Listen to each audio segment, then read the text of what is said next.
Stanno arrivando a Padova altri 18 profughi dalla Calabria e ancora non si conosce con precisione la loro nazionalità. Sono i sopravvissuti dell'ultima tragedia avvenuta 2 giorni fa al largo della costa libica, che ha visto 40 persone sprofondare a fondo imprigionate nella stiva di una nave.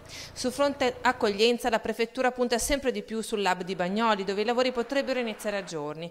Per il momento nulla di concreto c'è invece sull'hotel Michelangelo a Montortone. La prefettura si dice favorevole ad accettare la proposta dell'accoglienza diffusa in tutti i comuni, anziché creare centri di identificazione massivi in un unico paese, ma al momento non c'è ancora una proposta concreta.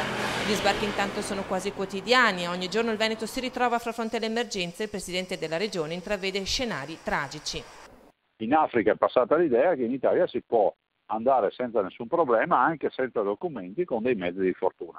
Mettiamoci nella testa di tutto il continente africano, dove l'informazione è questa. E poi, diciamolo fino in fondo, non chiamiamoli profughi, perché 2 su 3 non saranno mai profughi, non avranno mai riconoscimento dello status di rifugiato.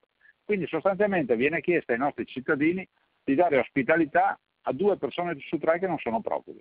E in merito alla polemica Lega-Vescovi c'è stato un primo riavvicinamento fatto dall'arcivescovo di Genova, presidente della CEI Angelo Bagnasco. L'immigrazione di migliaia di persone non fa onore alla nostra civiltà, in particolar modo a quella occidentale, ha detto. Condivido ogni sillaba pronunciata da Bagnasco, ha detto Zaia, mi auguro che le parole dell'arcivescovo giungano alle orecchie dei responsabili delle Nazioni Unite e dell'Europa.